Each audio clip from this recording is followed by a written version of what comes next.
हाँ, बकवास पर आपको खुश आमदीद।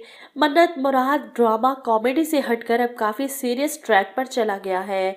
मुराद की माँ की एक्टिंग लाजवाब है, लेकिन अब जो कुछ वो मन्नत के साथ कर रही हैं वो बर्दाश्त से बाहर है।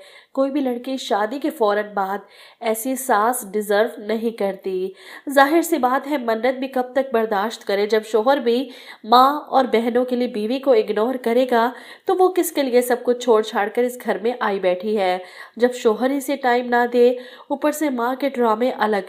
बड़ी बहन ने जिस तरह हाइपर होकर मन्नत की बात पर रिएक्शन दिया, ये मन्नत के लिए काफ़ी नाकाबिले यकीन था। इसने तो सिर्फ तबीयत पूछी थी और फजीलत ने तो हवा बना लिया, हॉस्पिटल तक पहुंच गई।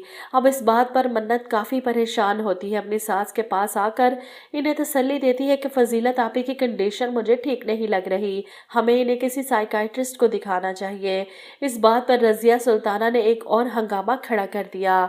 मुराद, देख तेरी बीवी क्या कह रही है, मेरी बेटी को पागल खाने दाखिल कराने का प्लान है अब इसका।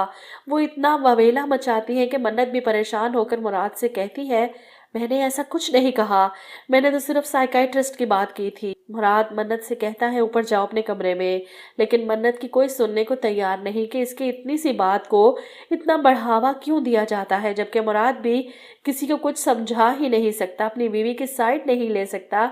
इसी पर जोर चलता है, मैं कह रहा हूँ ना ऊपर जाओ। जिस पर मन्नत को भी गुस्सा आ जाता है, मुझ पर क्यों चीख रहे हो, मैंने कोई गलत बात नहीं की। साइकाइट्रिस्ट की ज़रूरत तो तुम्हें भी है, बल्कि मुराद के पूरे घर को ज़रूरत है। इसकी शादीशुदा बहन भी शोहर की बातों में आकर इसके साथ लड़ झगड़ कर माँ के घर आकर बैठ गई ताकि घर का हिस्सा इसे मिल सके। चौधरी शौकत और इसकी बीवी नुदरत रज़िया सुल्ताना के सामने जानबूझकर आपस में लड़ना शुरू कर देते हैं। नुदरत चिल्लाती है, अम्मी बताएं इसे, मेरे बाप से बढ़कर भाई जिंदा है, माँ जिंदा है, तुम्हारी तरह यतीम मस्कीन नहीं हूँ। जिस पर चौधरी शौकत भी चिल्लाता है, तुम्हारी जुबान ज़्यादा नहीं चलने लग गई। ऐसे में रज़िया सुल्ताना इनको चुप करवाती है, जिंदा रहे इसका भाई, लड़ी जा रहे हो आपस में, अब आ गए हो तो खैर से यहीं पर रहोगे और कहाँ जाओगे।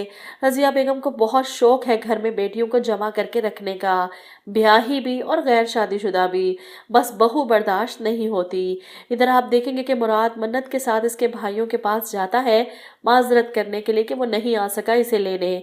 ऐसे में बड़े भैया भी बास नहीं आते बातें सुनाने से। इसीलिए मैं कहता हूँ, जल्दबाजी में किए हुए रिश्तों का शुरू में ही पता चल जाता है। आज शादी हुई और कल लड़ाइयाँ झगड़े शुरू, 2 दिन में ही पता चल जाता है एक दूसरे के लिए बने ही नहीं। इनकी बातें मुराद को बुरी लग रही हैं, इसे भी बर्दाश्त करनी चाहिए क्योंकि वो तमीज़ के दायरे में रहकर बेइज्जती कर रहे हैं, जबकि इसकी माँ तो हर लिहाज भूल कर मन्नत की खातिर करती है। ऐसे में मन्नत की भाभी समझदारी का मुजाहिरा करते हुए बड़े भैया को बात करने से रोक देती हैं। भाई आप खाना खाए ना, इनका रिश्ता चलता नजर नहीं आ रहा। पहले तो इस घर में 2 गैर शादीशुदा बहनें थी, निग्गी तो फिर भी काफ़ी समझदार है क्योंकि मन्नत के भाई पर नज़र है इसकी, लेकिन अब तो घर में 2 की जगह 4 बहनें हैं, बमा शौकत जैसे दामाद के। अब तो अल्लाह ही हाफिज है इनके रिश्ते का।